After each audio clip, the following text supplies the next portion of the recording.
The first time Aegnor saw Andreth, she was winning an argument she had no business winning.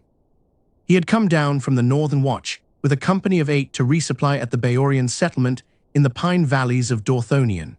The siege of Angband was in its 390th year, give or take the kind of margin that only matters to mortals, and the northern marches had been quiet long enough that the resupply runs had taken on the quality of social visits. His soldiers traded news with the Bëorian hunters. The quartermaster haggled over salted meat and winter grain with a cheerfulness that suggested he enjoyed the haggling more than the procurement. Aegnor oversaw all of this with the half-attention of a lord whose vigilance had been given very little to be vigilant about for several human generations. The long hall of the settlement was warm and loud with the particular din of a community that has not been afraid for a while. Children ran between the tables. Someone was roasting something that smelled of rosemary and char. And at the far end, beside a window where the afternoon light came in low and golden through the pines, a woman was leaning across a table with both hands flat on the wood, telling an elderly lawmaster that he was confusing two things that merely resembled each other, and that the resemblance was the problem, not the proof. The lawmaster's name was Aegnor, and he was accustomed to being the wisest person in any room he occupied. He was not accustomed to being told, firmly and without apology, that his reading of the old dream law had the order backwards, and that if he would only consider the possibility that the dreams came after the grief rather than before it, the whole structure of his argument would need to be rebuilt from the foundation up. Aegnor sputtered. He cited sources. The woman cited different sources and explained why hers were older. He appealed to tradition. She said tradition was not an argument, it was a habit, and habits were only useful until you examined them. Aegnor stood in the doorway and watched this happen for longer than he needed to. The light through the window caught the woman's face at an angle that made her look like she was on fire, which was appropriate given the state of the lawmaster's composure. One of Aegnor's soldiers, Silmarillion, who had known him long enough to be observant and unwise enough to mention it, said something dry about the lord lingering, and Aegnor told him to go check on the grain count, and Silmarillion went with precisely the expression of someone who has confirmed a suspicion. Her name was Andreth. Her people called her Silend, the wise heart which she had not chosen and did not particularly like but had stopped trying to shed, the way you stop trying to remove a stain that has become part of the fabric. She was the keeper of the old stories among the House of Bëor. Not a priestess, the Bëorians did not organize their remembering that way. Not a scholar in the Noldorin sense, with catalogues and cross-references and the quiet competitive vanity of the archive. She was something closer to a living argument with the past. She held the stories, she questioned the stories, and she did not stop questioning when the stories pushed back. Aegnor did not speak to her that first day. He watched the argument reach its conclusion, which was not a conclusion at all but a cessation, the old man withdrawing with the wounded dignity of someone who suspects he has lost but intends to regroup.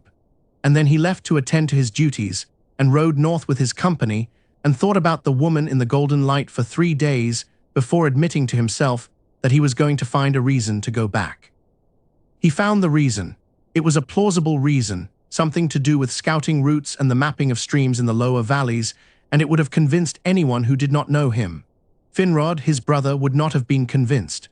Finrod had the inconvenient gift of reading people the way other scholars read texts, fluently, with annotations, and if Finrod had been there, he would have said something gentle and devastating and exactly right. But Finrod was in Nargothrond, and Aegnor was in Dorthonion, and the distance between the two was enough to protect a man from his brother's insight. He found Andreth at the edge of the settlement, sitting on a stump and watching a hawk wheel above the valley. She looked up when he approached, and her expression was not surprised, which meant she had either expected him or did not care whether he came, and he was not sure which possibility unsettled him more. They talked. He asked about the argument with the lawmaster, an opening that he had rehearsed, which embarrassed him, because he was 400 years old and had crossed the Helcaraxe and should not have needed to rehearse an opening. Andreth told him the argument was about whether certain dreams among the Edain were memories of a time before the Eldar found them, or prophecies of a future none of them would see. The distinction matters, she said, because if the dreams are memories, then something was taken from us, and if they are prophecies, then something is being promised. One of those is a wound, the other is a door, and the lawmaster could not see that he was treating them as the same thing because he wanted them to be the same thing, because a door is more comfortable than a wound. Aegnor sat down on a neighboring stump and listened with the particular attention of someone who has been spoken to courteously for several centuries and has almost forgotten what it sounds like to be spoken to honestly. They talked for the rest of the afternoon. When the light began to fail, Andreth stood up and said she needed to prepare the evening meal for old Brega's household, and Aegnor said he should return to his company, and they parted without arranging to meet again, and both of them knew they would meet again, and neither of them said so. The walks began. They became a habit, and then a rhythm, and then something that neither of them named, because naming it would have required a conversation that Aegnor was not ready for, and Andreth was too wise to force. They walked the pine ridges above the settlement in the long light of Dorthonion's afternoons. The highlands were beautiful in a way that was easy to forget, because the beauty was constant, the dark columns of the pines, the sweet resinous air, the way the light came in horizontal at certain hours and turned the whole forest into a cathedral with 1,000 amber windows. Aegnor had guarded these hills for centuries. He had not seen them, not really, until he saw them with someone who would not always be there to see them. He told her about Valinor, not the way the lawmasters told it, layered in reverence until the actual place disappeared beneath the description. He told her what he remembered, which was different and stranger and more private. The particular quality of the light in his mother Eowyn's garden on the morning side of the house, not golden, not silver, but a color that did not exist after the darkening, and for which no elvish word had survived, because the language had quietly dropped the vocabulary for things that were gone. The sound of falling water in Tirion, which was not one sound but hundreds, because every fountain was fed by a different stream, and every stream had its own voice, and you could stand in the square at evening and hear them all talking over each other like an argument conducted entirely in music. His brother Angrod making a terrible joke about a Telerin boat and laughing so hard at his own punchline that he fell off a wall, and the way Finrod caught him without looking up from the book he was reading, as though catching falling brothers were a minor inconvenience that did not warrant a change of attention. Andreth listened. She did not offer the soft murmurs of sympathy that most people offered when the Noldor spoke of what they had lost, because she could hear that he was not asking for sympathy. He was trying to remember what was real under 4 centuries of song, and the effort was costing him something, and the kindest thing she could do was pay attention to the cost. In return, she told him things she had not said aloud before.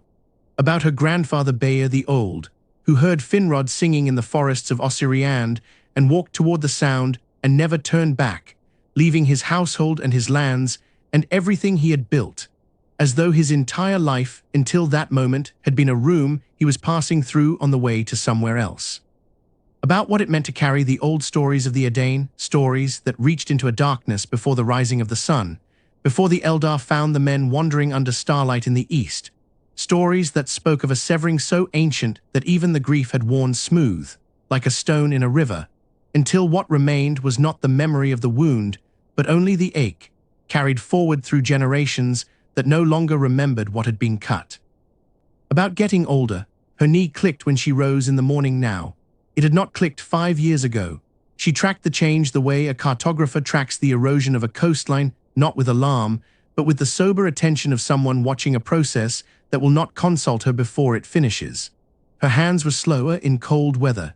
She could feel her body keeping its own calendar, and the calendar had no column for negotiation.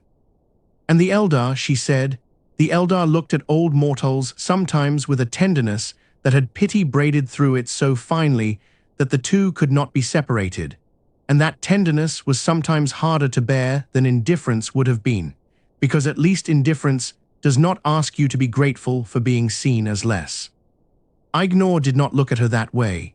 She knew this because she was very good at detecting it, and what she found in him instead was harder to name and more unsettling.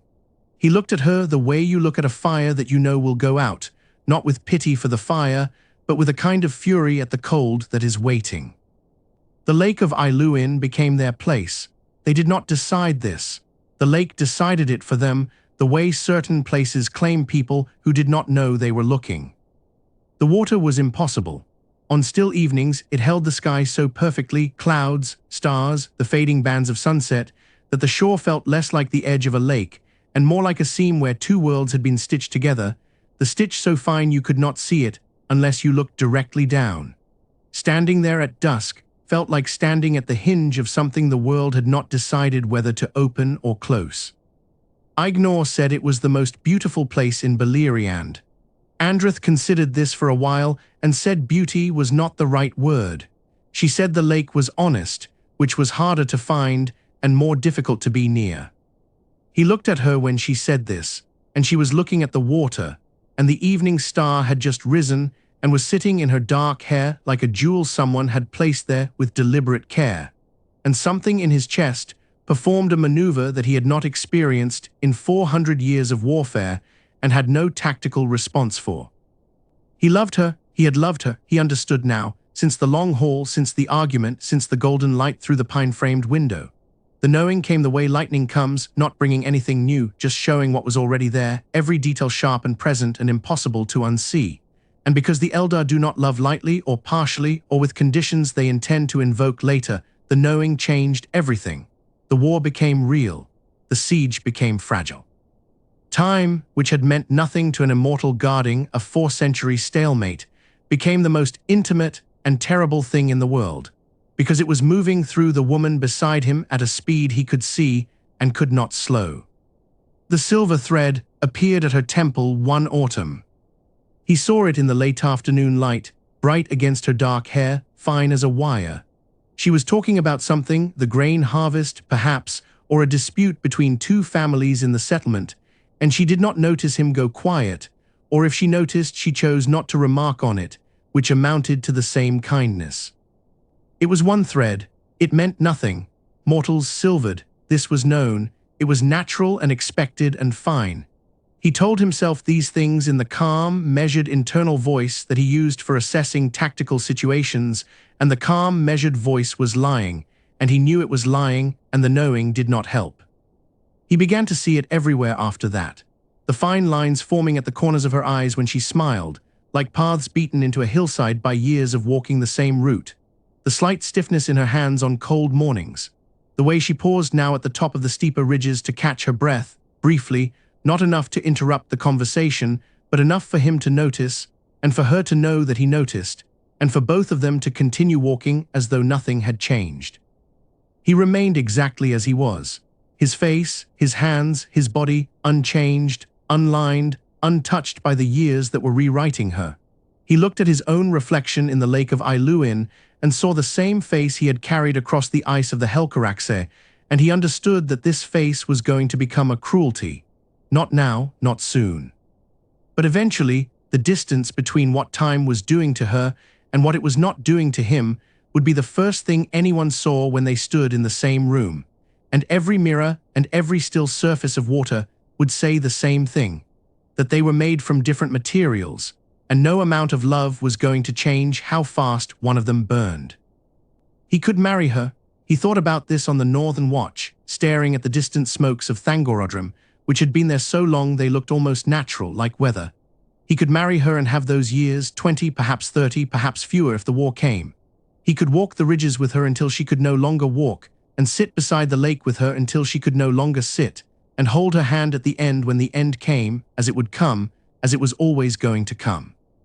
And then he would live, and live, and live, carrying the memory of her into a future so long that the centuries would eventually do to the memory what time could not do to his face. Wear it smooth, strip it of detail, reduce it from a person to an outline to a feeling to a faint warmth at the back of the mind, until what remained was not Andreth, but the idea of Andreth, and even that would thin to nothing, and he would walk the world with a space inside him where something important had been, and no longer be able to remember what. Or he could leave now, while the memory was whole. The leaving was not a moment, It was a season. He began to let the distances stretch. A week between visits became two became a month. The Northern Watch required closer attention. This was true, in the way that something can be true and also be an excuse, and the line between the two is visible only to the person standing on it. When they walked now, the conversations were shorter. Not cooler, he could not have made them cool without performing a dishonesty that was beyond him, but briefer, as though each meeting were being rationed against a supply he had decided was running out. He asked about the settlement. She told him. He shared news from the watch. She listened. The silences between their exchanges grew longer and began to change in quality, the way a room changes when a window that had been open is quietly closed. The air is the same, the light is the same, but something has shifted, and both people in the room can feel it, and neither mentions it, because mentioning it would require naming what the window had been letting in. Andreth understood. She understood on the second visit, or perhaps the first, because she was silent and her wisdom had always been the kind that arrived ahead of the evidence, trailing proof behind it like a cloak. She saw what he was doing, each cancelled walk, each shortened conversation, each convenient duty that called him north, and she could see that it was done with care, deliberate, measured. Without cruelty, which made it worse than cruelty, because cruelty gives you something to push against, and what he was offering instead was a perfect, considered, unbearable kindness. She did not call him back. She thought about it. On the nights when the lake held the stars and the place beside her felt like a missing limb, she thought about walking to the northern outpost and standing at the gate and saying the things that neither of them had said. But she knew, and the knowing was the wisdom she had been named for, and the wisdom was no comfort, that calling him back would only force him to leave again, and the second leaving would be worse, because it would have the first one's fingerprints all over it. So she let him go. She let the silence fill the space he had occupied, and she returned to her stories and her arguments and her life, which was full enough to be worth living and empty enough in one specific place to remind her every day of what was missing. The last time they stood together by the lake, they did not know it was the last time. That is usually how last times work. The evening star was out. The water held its two skies. They talked about something ordinary, the movement of elk herds in the eastern valleys, the autumn light something, and then he said he needed to return to the watch, and she said of course, and he walked away up the ridge, and she watched him go, and the pines closed behind him, and that was the end of it. No farewell. No last words, just the sound of footsteps on needles growing fainter until the forest swallowed them entirely. The Dagor Bragollach came in winter, on a night when the stars were sharp. Rivers of fire poured from the iron gates of Angband. Not streams, not tongues, rivers, wide enough to swallow roads, bright enough to turn midnight into a hideous parody of noon. The green plain of Ardgalen, where Noldorin lords had planted gardens and children of the Edain had run races in sight of the enemy's fortress, because 400 years of quiet can make anyone confuse patience with safety. The green plain burned. It burned so fast and so completely that by morning it had a new name, Anfauglith, the gasping dust, and the name was earned. The passes of the Erd Wethrin filled with fire and smoke, and the armies Morgoth had been building in the dark beneath his mountains for 4 centuries of silence. The defenses broke. The watchtowers fell. Angrod and Aegnor held the highlands of Dorthonion, and the highlands held and broke. Aegnor died on the slopes he had guarded since before Andreth was born. The pines were burning around him, and the sky was orange and black, and the pass was full of things that should not have been there, and he fought, because that was what remained when everything else had been taken, the love, the walks, the lake, the quiet, just the fighting, clean and simple and finite. Whether he thought of her at the end, no song records. The Noldor do not write about such things. What is known is that Aegnor, whose mother named him Arrow, the sharp flame, died in fire. The flame went out. The highlands passed into shadow. And the war that he had felt coming since the first evening by the lake arrived at last and proved him right about everything except the thing that mattered. Andreth survived. The settlement was evacuated before the worst of the fire reached the lower valleys, and she went south with the last of the Beorians, carrying the old stories and the old arguments and a grief so private that it did not even have the dignity of a name. because what she had lost had never been officially given. She lived through the scattering and the diminishment and the long grey years that followed the breaking of the siege. She kept the stories. She argued with new lawmasters who were as stubborn as the old ones and as wrong in different ways. She did the things that living people do. She ate, she spoke, she slept, she mended what could be mended, and she carried the empty space inside her the way you carry a stone in your pocket, something you are always aware of and never show. Finrod came on an evening in late autumn, when the light was thin and the trees were bare. He looked like his brother. That was the first cruelty of the visit, and it was nobody's fault. The same pale Noldorin features, the same bright eyes, the same way of holding himself as though the air around him were slightly more interesting than most people found it. But where Aegnor had been sharp, his mother's name for him was exact. Finrod was something else. Warmer, more patient, possessed of a kindness that was not softness, that had iron in it, that could sit with difficult truths without flinching. He sat beside her fire.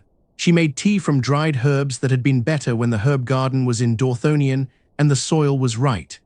They drank the tea and said nothing for a while, and the silence was not uncomfortable, because Finrod understood silence the way Andreth understood arguments, as a medium in which important things could happen if you did not rush to fill it. They began to talk, carefully at first, the way two people walk on a frozen lake, testing each step, listening for the sound of cracking.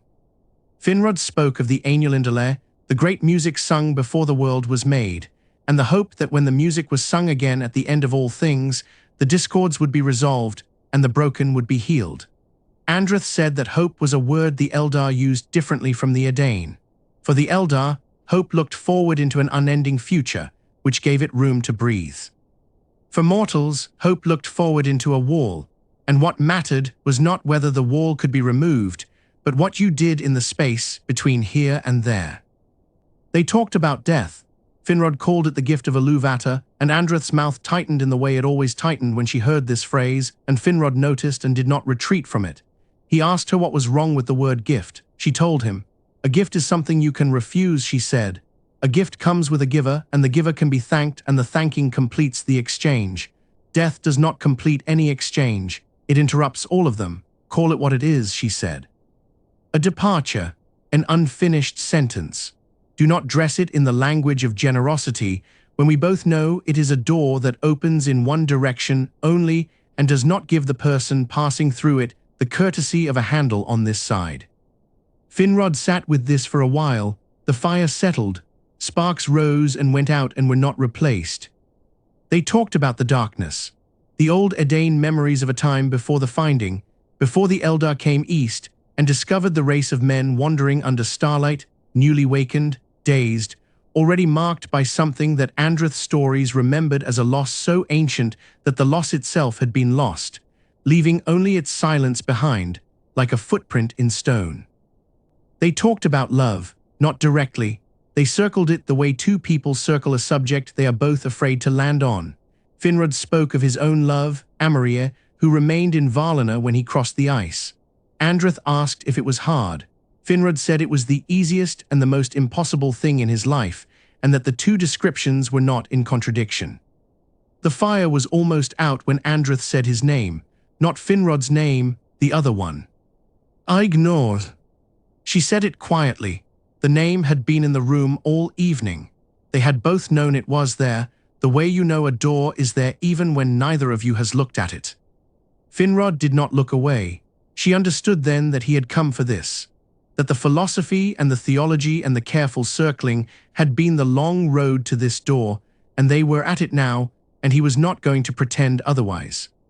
He told her. Aegnor had loved her, not in the passing way that the word could mean when applied carelessly, not as a fondness or a habit or a warmth that might have been anything, but in the way the Eldar loved, once wholly, without a kept exit, without a reserve he might have drawn on later to rebuild. He had loved her and seen the war coming and seen her aging and looked for a way through, and found none that did not end with her bound to a grief. She could not outlive or him carrying a memory that the centuries would eventually hollow out. And so he chose the thing that looked like wisdom and felt like cowardice, and may have been both. He had been wrong. Finrod said this plainly. the way he said difficult things without emphasis, without performance, laying the words down like stones in a path. Or perhaps not wrong. Perhaps right in a way that was indistinguishable from wrong, in the way that a man who boards up his windows against a storm is right about the storm and wrong about the windows, because the house needs light more than it needs protection, and a dark house is its own kind of ruin. Aegnor never married. In all the years after, the watches, the patrols, the long vigilance over passes that would eventually burn, he took no one else. He carried no other name. The place in him that Andreth had occupied stayed exactly as she had left it, unfurnished, kept for a woman he had chosen not to keep. And he remembered her, not as she was at the end, silver-haired and weathered, and lined by the decades he had not shared. He remembered her as she was on the high hills of Dorthonion, young, vivid, standing by the lake of Aeluin with the evening star caught in her dark hair and the water holding two skies behind her. That was the image he carried into the fire. That was what the flame kept at the end, when everything else was burning. Andreth sat in the chair beside the dead fire for a long time after Finrod finished speaking.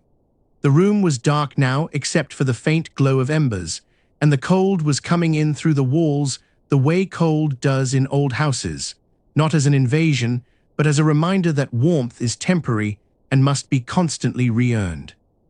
Finrod waited. He was good at waiting in a way that most people, Eldar or Edain, are not. Most people wait by enduring the silence, holding their breath against it as though silence were a kind of drowning. Finrod waited the way a tree waits, present, unhurried, in no danger of leaving before the season turned. She did not cry. She had done her crying years ago in the first months after the fire, alone at night, when the grief was still fresh enough to bleed when she touched it. What she felt now was older and quieter than that. It was the feeling you get when someone confirms something you already knew but had never heard said aloud, not surprise, not relief, but a strange, exhausted settling, like a house that has been holding itself rigid against a wind that has finally stopped. He loved her, and he left. Both of those things were true, and neither one cancelled the other, and she was going to have to carry them both for whatever years she had remaining, because that is what it means to have loved someone who did the wrong thing for the right reasons, or the right thing for the wrong ones, and you cannot tell which because the view is the same from both sides. She thought of the lake, she thought of the evening star, she thought of a man walking away up a pine ridge, his footsteps growing fainter on the needles, the forest closing behind him with the quiet finality of a book returning to its shelf. She thought he remembered me bright. And something in her that had been clenched for a very long time, not loosened, not released, nothing so clean as that, but shifted. The way a bone that has healed crooked carries the break forever, but stops hurting on the day you accept that the crookedness is permanent, that the body has done what it can, and that what remains is not less than what was but different from it, and the difference is not a defeat. Finrod left before dawn. He embraced her at the door, and his arms felt like his brother's arms, which was the second cruelty and the first kindness of the same gesture. She watched him walk into the grey pre-morning light, and the trees did not close behind him because the trees here were not the pines of Dorthonion, and Dorthonion belonged to the enemy now, and the lake of Aeluin reflected a sky that no one she loved would stand beneath again. She closed the door, she put wood on the fire, she sat down and waited for the warmth to come back, because it would come back, because warmth always comes back if you feed it, even when the feeding feels mechanical, even when the hands that break the kindling are stiff and old and shaking. Andreth died in the way that mortals die, not at a particular dramatic moment, not at the end of a speech, but on an ordinary day, in an ordinary room, with the light coming through a window that faced east. Her people buried her and mourned her and carried her stories forward, because that is what stories are for, not to preserve the dead, but to give the living a way of understanding what the dead already knew. Whether she and Aegnor meet again beyond the circles of the world, Tolkien does not say. Finrod believed they would. He said as much that night beside the fire, with the careful, uninsistent hope of someone who knows that hope is not the same as certainty, but who offers it anyway, because in a world that takes so much, the offering is sometimes all that can be done.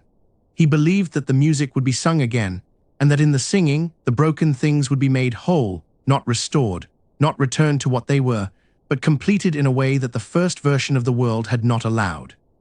He believed that the sharp flame and the wise heart would find each other in that music, and that the lake would hold its two skies again, and that this time there would be no leaving.